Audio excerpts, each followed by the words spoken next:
What is up, everybody? My name is Lex, and you are now watching Lex Reviewing Things. Today, I will be reviewing the Nike Downshifter 10s. So, as you know from TV shows or just entertainment in general, when you hear that there's good news and bad news, you always want to start with the bad news. So here, we'll start with the bad news. The bad news about this shoe. Number one is that it has a bit of drag on the front end there. And this isn't only towards like the end of my runs, but sometimes I kind of clip on the cement or the ground towards the beginning of my runs too. And I kind of don't care for that. But I mean, if you have like super perfect form, this shoe would be really good for you. But if you're human like the rest of us, then sometimes, especially in those long runs, you kind of get tired and the form starts to get a little sloppy. But again, it also kind of clips at the beginning of my runs sometimes too. So that's sort of bad news number one. Bad news number two for me is that unfortunately this shoe is not the most comfortable shoe.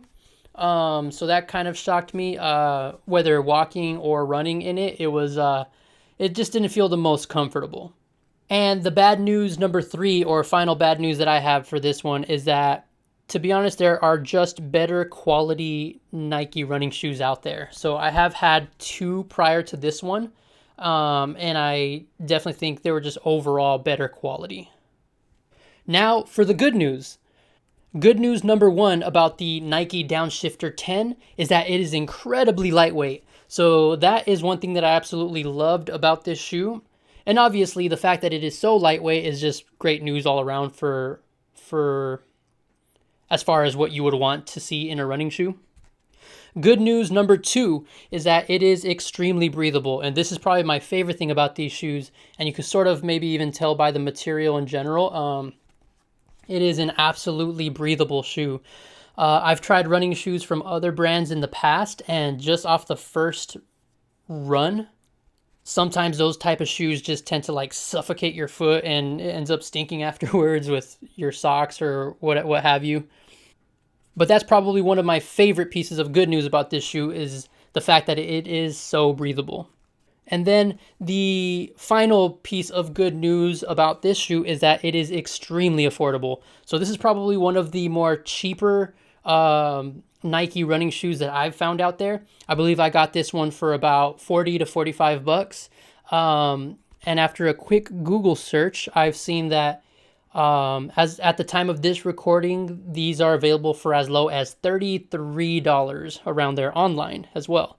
So you can definitely get this shoe for super cheap. And if you're just looking for an affordable option, this is definitely probably the shoe for you, as it is affordable and also the Nike brand.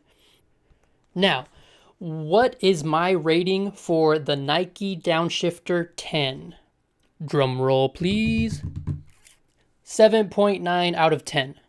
So, why do I give this shoe a 7.9 out of 10? Well, let me tell you, and maybe I could show some of my biases in regards to this shoe.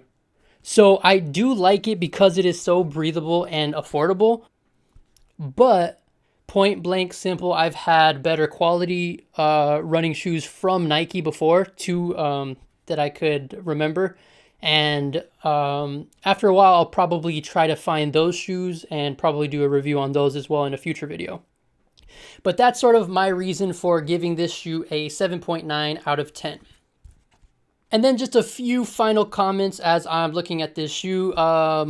Let me see. I guess I have had some Nike shoes in the past where the laces don't really stay tied together, unfortunately, during runs. So that's actually a really big hassle in that you have to stop your run and then tie them back up. But these ones actually stay on just great. You just have to tie them once regularly and they actually don't fall off. So that's actually pretty cool too.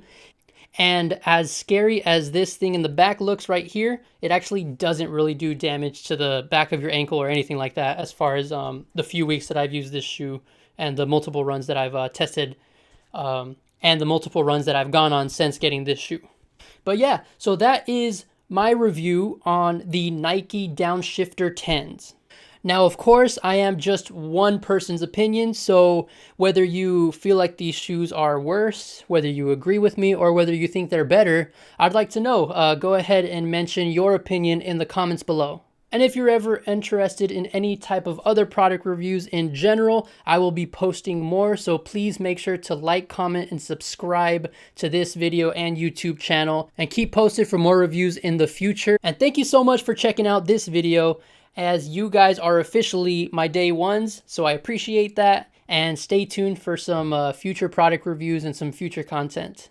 That's it for me for now. My name is Lex, and you guys have a nice day.